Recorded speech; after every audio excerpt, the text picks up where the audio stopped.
What do you like about playing under the bed?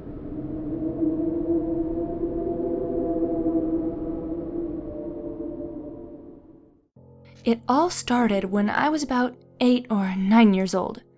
Actually, I guess it may have been earlier, but that's around the first memory I have of it. See, I've had sleep paralysis as long as I can remember, although it's rare now that I'm an adult. Most people that I've told about this have assumed I'm just scared of the dark or have bad nightmares, but that's not it. Although I am and I do.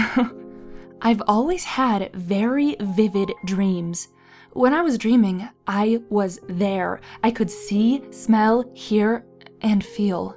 I was also a very adept lucid dreamer, having the choice to affect my dreams at will. That didn't work on nightmares though, and I often had nightmares before these episodes. Horribly vivid nightmares almost every night, dreaming of falling, fire, death, being alone in an empty space, but mostly monsters. And those were the worst. Some of them were your classic 80s slasher film icons, Jason, Freddy, etc. I think my mom may have let me watch those movies a little too young, along with reading Stephen King. Anyways, those usually involved running and hiding while being in a strange place. Usually creepy, abandoned buildings or out in the woods. The monsters that didn't come from movies were way worse, though. Dreams come from your subconscious, supposedly, so I guess somehow my mind created them. Although, as a child, it seemed like they were from the depths of hell. Twisted, grotesque things, sometimes vaguely resembling a human form, with missing limbs or too many, hideous faces with skin missing or eyes hanging out of their sockets. Some were not human at all, however. Giant creatures with wings and razor-sharp claws and teeth, black shadows with red eyes that would just stand in the corner and watch me while I went about mundane tasks, like homework or watching TV. Sometimes I would wake up before they got me, but not always. People say you're not supposed to die in dreams, but I have many, many times. I have fallen and hit the ground. I've been burned up in a fire. I've been stabbed and sliced. I've even had a dream where I was at a funeral that turned out to be mine. I didn't go back to sleep that night. Well, I'm not really scared of the dark, per se, or even scared of the nightmares. What I am afraid of is waking up in the dark. Let me explain what a typical night for me was when I was younger, and maybe you can start to understand. I would fall asleep in my bedroom with the TV on, mostly for light. Sound would be just loud enough to make out what they were saying. Sometimes I would fall asleep on the couch with the light and sound coming from my parents' room before I had a TV in my own room. Then the dream would start. The worst one ever, which I had often, would start with me waking up in my own bed. I would be viewing as though from my own eyes, rather than third person as a lot of dreams were. I would look over at my alarm clock, and it would say 3:33 a.m. Always. Then the fear would start. I knew what was coming, but was powerless to prevent it. I would slowly place my feet on the floor and stand up while stretching and yawning. I'd start to head for the bathroom, and I would trip on something. I crash on the floor, hitting my nightstand, causing my alarm clock to fall on my head and bounce to the floor. So I'm lying there, cursing myself and looking under my bed. There's nothing there. And I mean nothing. The meager light in my room should penetrate at least a few inches into the darkness. But it's like a wall of black shadow, an empty void, and I freeze with fear. Suddenly, 2 small orbs of fire appear, directly eye level with me. The eyes of some unknown being staring into my soul. Its breath was the worst part. I would see it and smell it at the same time. I only know it was breathing because it came out in a fog. Like when you're outside in the winter, only it wasn't cold in my room. And the breath upon my face was cold enough to chill me to the bone. And the stench!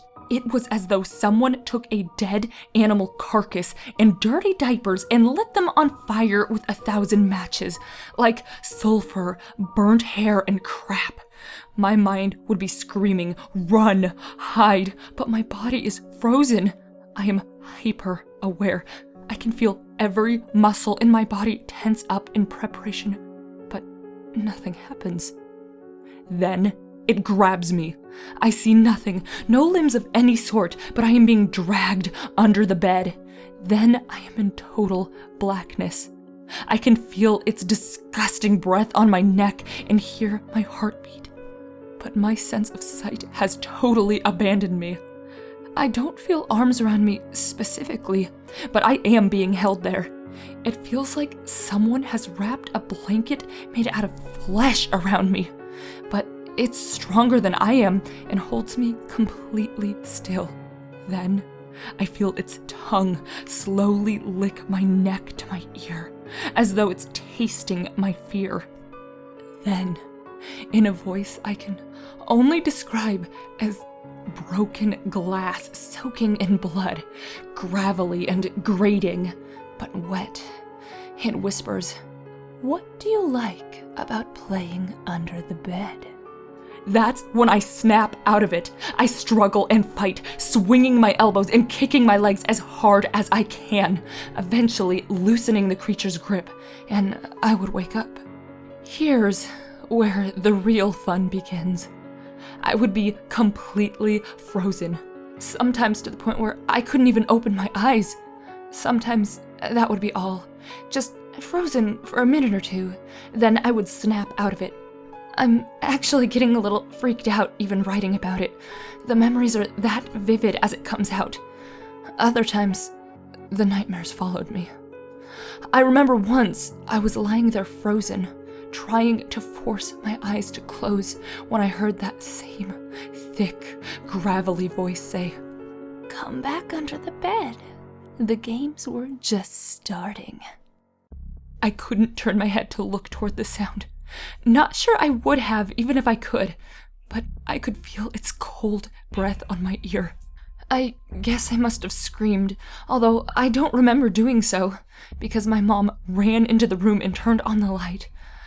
I swear I saw a shadow out of the corner of my eye melt into the floor, heading back under the bed. She checked and assured me there was nothing under my bed. I still don't know what to believe.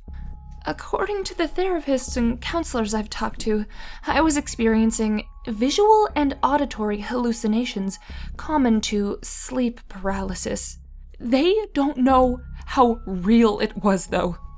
When I would wake up in bed, once able to move, I would jump off my bed, making sure to stay well away from the edge, run to my parents' bedroom, and crawl into bed with them. Sadly, until I was about 14. Oftentimes, though, I would not wake up in my bed as I had fallen asleep. Sometimes, after that specific dream, I would wake up on the floor next to my bed, which was the worst, especially if the paralysis kicked in, which was often. I've woken up on the couch, on the floor in my parents' room, on the kitchen floor, and in the empty bathtub, or once even on my porch. On these occasions, I would sometimes find scratches and cuts on my body, often small, although once I had a 6-inch gouge across my ribcage. I still have the scar. The therapist said this was due to sleepwalking and running into things. My grandmother had a very different view of things. I loved my grandma. She definitely wasn't your regular sweet old lady. My grandmother had a deep appreciation for the occult. When I told her about my dreams, she crossed herself and did that weird little evil eye hand gesture. I asked why she was freaking out. "My dear, 333 is a time of evil," she explained. 3 is the number of Satan. 3 a.m. is the witching hour, dear, when the veil between the realms is thin and reality can be warped. It was more likely that it was an actual demon trying to drag you to the underworld. You are lucky to have survived the attacks. She also told me that I wasn't sleepwalking as the therapist suggested, but actually in another, I guess you'd say, alternate plane or dimension, or even the underworld. We always thought she was a little bit crazy. Now, I'm not so sure. I wish she was still alive to help my family. You see, recently, my 7-year-old son has been waking up in the middle of the night, right around 3:30 a.m., screaming about the monster with blue fire eyes. I was holding him after one recent episode, telling him it was a dream and he'd be okay. He kept repeating the word, no, no, no, no.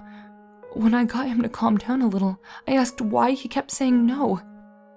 He said he doesn't want to play under the bed.